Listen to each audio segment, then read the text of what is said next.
Hello children, welcome to the second class of Structuralism. In the first class, we have learned Saussurian concepts like sign, signifier, signified. Sign consists of two elements, signifier and signified. Signifier is the word or the sound pattern, and signified is the concept or image that comes into your mind. And we looked into Lang and Parole. Lang is the structure of language, or collective language system, and Parole is the everyday use of language. And we looked into the synchronic study of language, that is, studying the structure of language at a particular point of time. And today's class, we are going to look into the arbitrariness of language, relational theory of language, and so on. Let's get into the slides. A poem is a structure constituted by units. What are the units in a poem? The sounds, phrases, pauses, punctuation, words, and every unit is connected to every other unit. And the poem is the result when all these units are put together. In a poem, we can see a poem has 3 lines of poem, or 4 lines, 5 lines. When all the sounds, phrase, pause, punctuation, words, when all these are put together, we get the structure. And in order to understand the poem's meaning, we read all these component parts together, right? Then the meaning is generated. The meaning is the result of all these units working together. And in a poem, a specific word makes sense because that specific word is put in a specific location in a poem. So for example, in Ode to a Skylark, when blithe spirit or the word spirit is mentioned several times, and it makes sense in the poem because of its specific location and because of its relation with the other words in the poem. This is the structure of the poem. See, poem is a small structure, and we have novel is another structure, drama is another structure, and all these follow the specific rules, right? And literature, all these poems, novels or dramas, short stories, journals, articles, everything come under literature. Literature is one system within the larger system of culture. And in the umbrella of culture, we have many things: cinema, television, politics, religion, traditions, myths, everything comes under culture.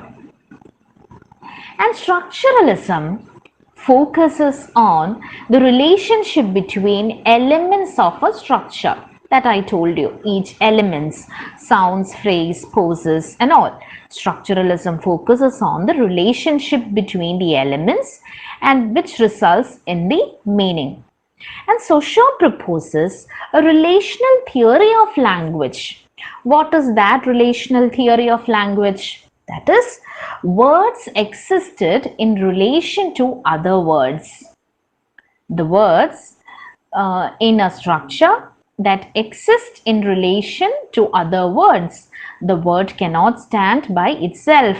It will not have any significance. Then another theory, that meaning of each word was dependent upon the meaning of other words. Meaning is dependent upon the relation or upon the meaning of other words. Say, when we take, I'll explain it. Meaning emerges in the difference or opposition between words. Meaning emerges in the difference. That is, if we take the words like cat, bat, mat and all these words lie in the same language system of English, right?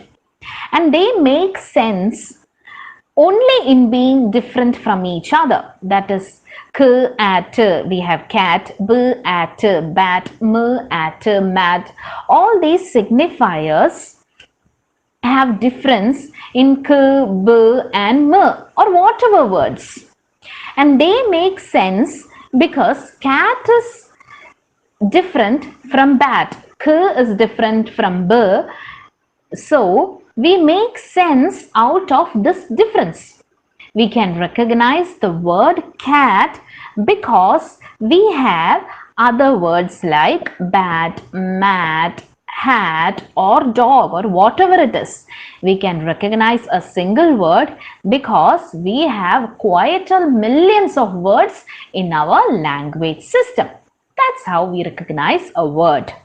And words make sense in their difference from other words. Like I told you, cat is there, we make sense because we have lot many words in our language system which is different from cat.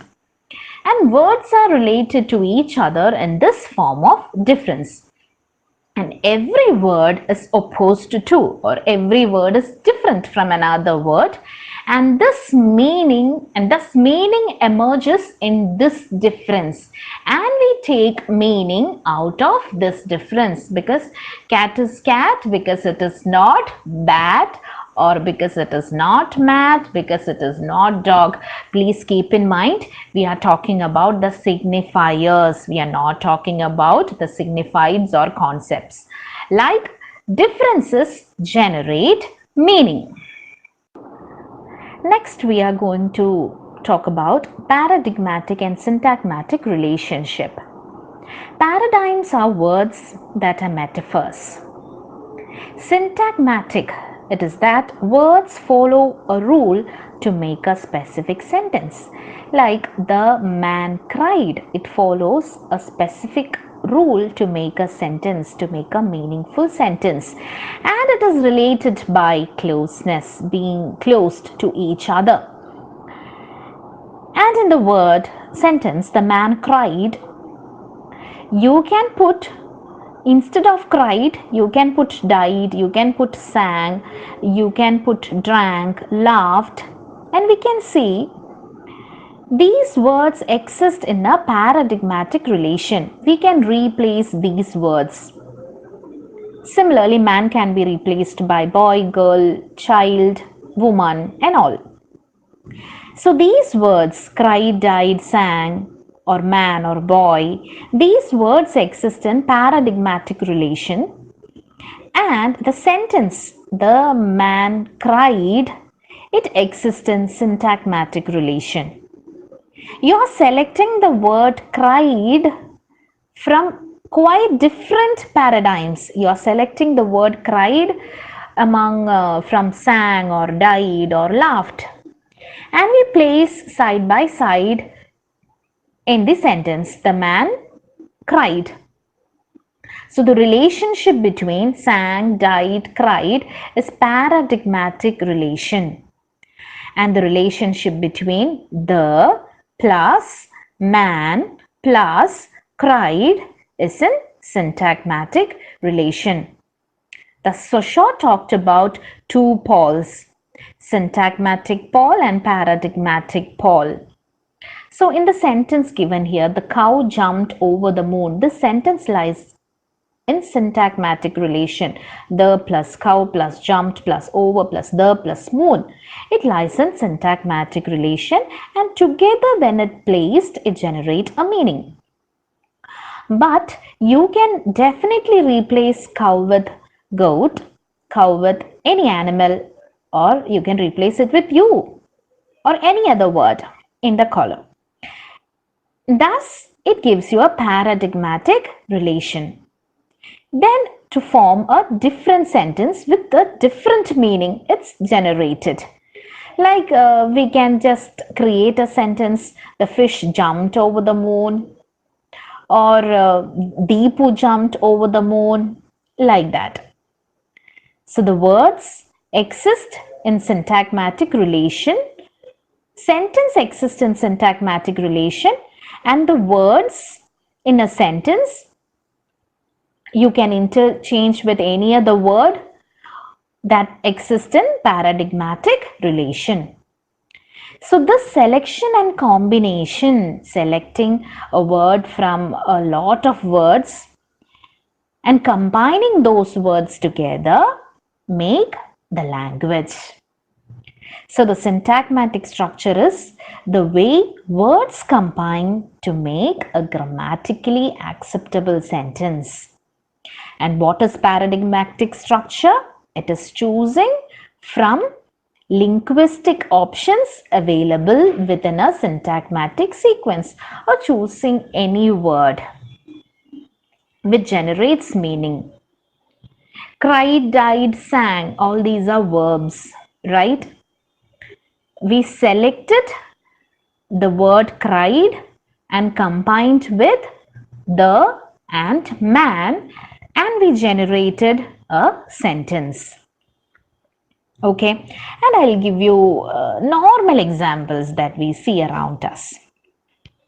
Just keep in mind, you have lot of shirts with you, many shirts, like green shirt, red shirt, or black shirt, white shirt, many shirts with you. And when you come, and you have lot of trousers with you. You have red, you have green, you have again black, you have white trousers, and in what format that you combine? I'll combine with black shirt and cream trousers. I'll combine it like that. Or so we can say, I am selecting one shirt out of all these different color shirts, and I am combining with a specific trouser, that is cream trouser.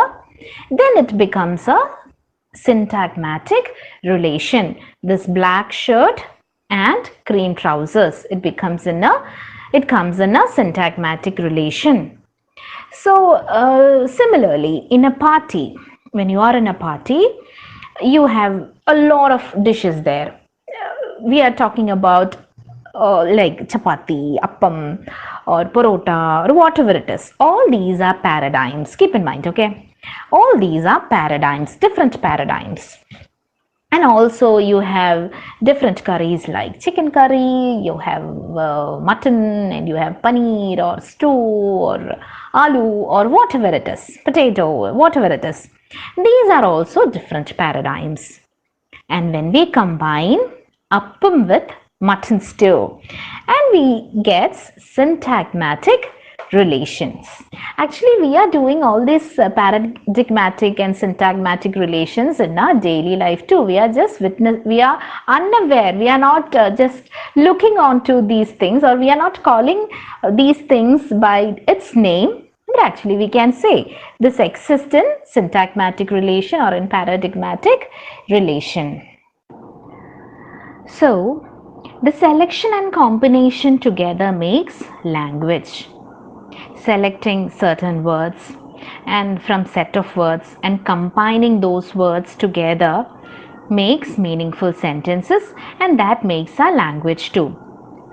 See, in literary text we have many characters. Like in a fairy tale, we have in Cinderella fairy tale, we have a prince, we have a princess, we have stepmother, and prince is the one who rescues princess, right? And princess is a very good, innocent, very beautiful girl, and stepmother is there always with all the malicious intentions, right? And consider this prince is a unit, princess is another unit, and stepmother is another unit, and these units are combined in a certain way. That is, prince rescues princess and marries her, or stepmom, she always stands for evil, and there is no chance the prince marries stepmom, right? There is no chance for that, and there is no chance that prince is to be an evil character. No, princess should be always gentle, meek, beautiful, innocent girl. So it follows a structure. So according to structuralism, there is a structure in everything, and these structures are governed by rules. And according to rules, the unit's function. I love you. This is a phrase we often use. We say this to our father, we say to our brother, sister, friend, lover, husband, wife, boyfriend, girlfriend, and so on. But when you say I love you to your brother, it brings one meaning. If you say I love you to your boyfriend, it brings another meaning. If you say I love you to your girlfriend, it brings another meaning. If you say I love you to your sister, it brings yet another meaning. So meaning keeps on changing. Meaning is unstable. It changes. Meaning is not one permanent thing. It is subjective. See, for example, I'd like to learn Italian and French. I love both these languages. And if you want to go to Europe and all, and knowing these languages is really good. So I bought a dictionary, Italian French dictionary, a combined dictionary where you have Italian words and you have French meanings to that. So in that I saw la ragazza, and you saw the French equivalent as filet. I don't know the correct pronunciations, but anyway, I saw la ragazza and its French equivalent as filet. Will I get any meaning out of that? Can I associate a meaning? Can I get a meaning out of that? Why? Because both the languages are new to me. Two languages are unknown to me. I cannot learn both the languages because I cannot associate meanings to that. So what does this mean?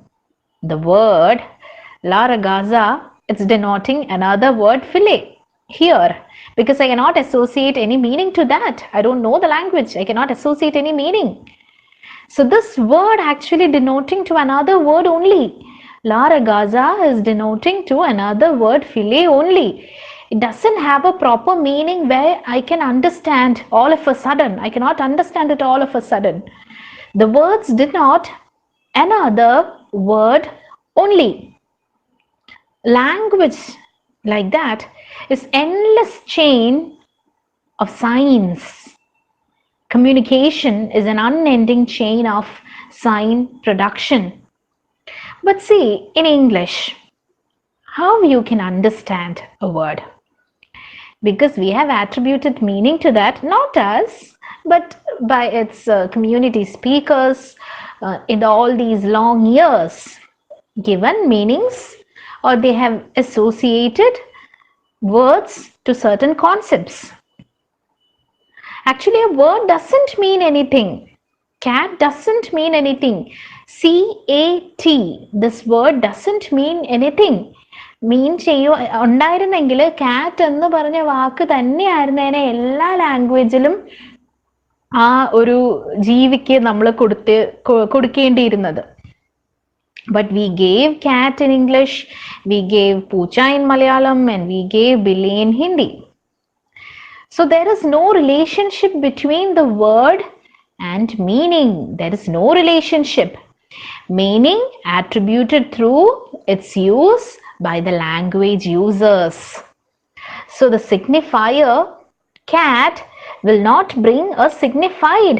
It will bring more signifiers. Like I gave you the example of Italian word and French word.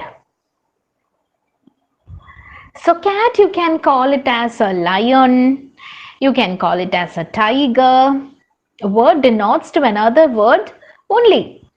The signifier cat is connected to the so-called animal in a purely arbitrary relationship. You will call it as in an arbitrary relationship. That is, the pronunciation or the writing of the word, it doesn't invoke an animal. We have associated the cat word to the animal through long use. There is no relationship between the word and the meaning. Meaning is attributed to its use by language users. Humans gave name cat to it, whatever the cat may think of itself. Okay. The word is connected to the concept that is signified in a purely arbitrary relationship. Please keep in mind arbitrary, the word is very important. The word or the signifier is connected to the meaning or the concept that is signified in an arbitrary relationship, and together the signifier and signified gives us the sign. So, the word cat is a sign that enables us to understand the concept. Cat is a form of transport. That signifier is a form of transport that takes us to the object that is signified, and together they construct the sign. And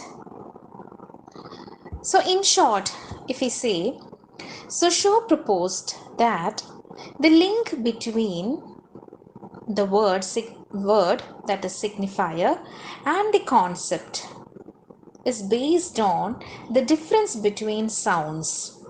That is, link between the word cat and the animal is based on the difference between various other sounds or various other signifiers. That is cat because it is not mat or hat. And also our ability to distinguish between these signifiers. Also, the link between signifier and the signified is based on the relationship between the sounds. That is, what is that relationship? The relationship of difference. Cat differs from bat or hat in that sound pattern. We recognize this difference. One word is different from quite another word. From this difference, we give meaning or we take meaning, we sense meaning. And the link between or the relationship between the word or the signifier or the concept, the signified, is purely arbitrary. What does that mean? The word does not describe that object. There is no inherent connection between the word and the concept, but we have given it by convention. We have given it by repeated use. Now we will move on to Claude Lévi-Strauss, the famous anthropologist who was born in the year 1908 and who died in the year 2009, long 101 years. He was an important figure in anthropological studies. What is anthropology? It's a study of human societies and culture, studying the culture. And he used structuralism, he used the theories of Saussure, and he gave the theories of Saussure a wider sociocultural relevance.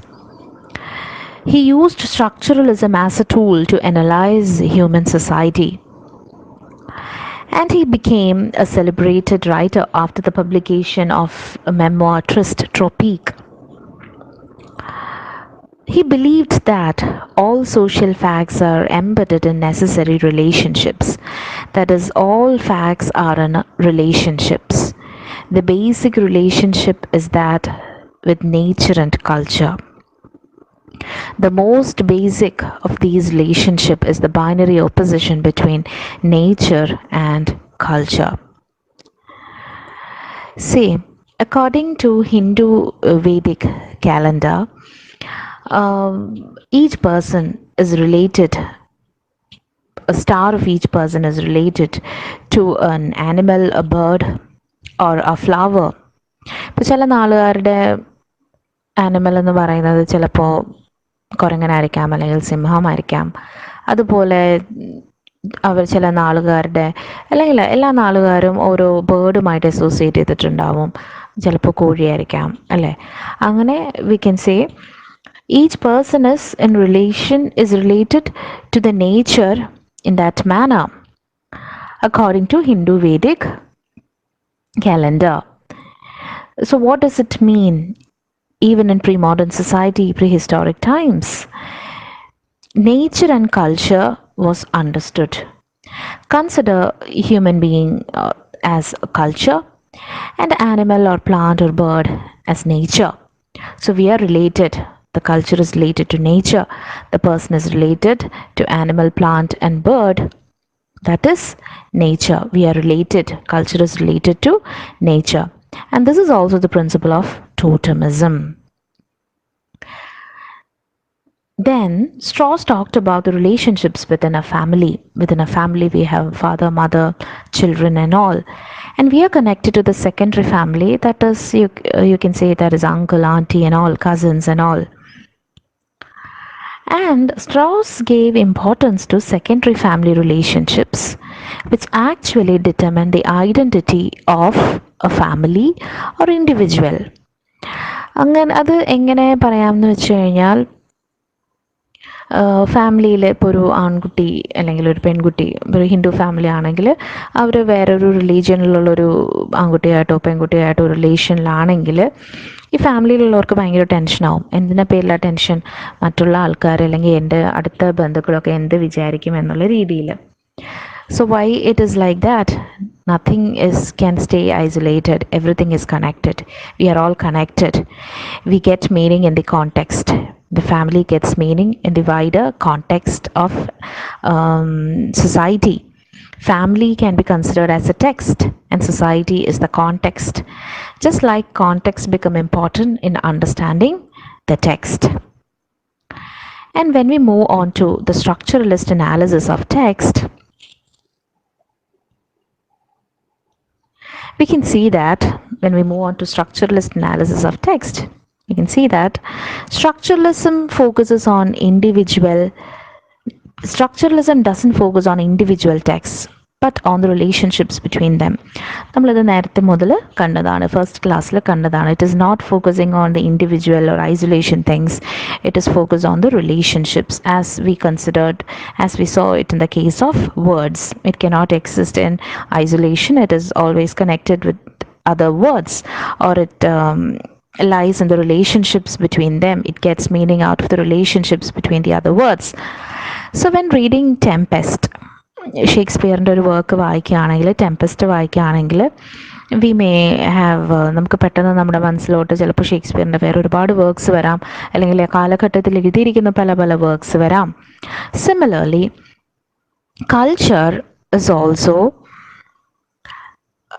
cannot be seen as isolated. Culture is not a set of disconnected rituals. Culture is not a set of disconnected beliefs. Disconnected alla culture ennu parayunnadum. Culture is not a set of disconnected practices or forms. But culture is a kind of language that generates meaning through interrelations. Culture inu meaning varunathu interrelationsil നിന്ന് ആണ്. That is, all facts are in relationship. So this is it for the second class of structuralism, and we'll continue in the next class. Thank you.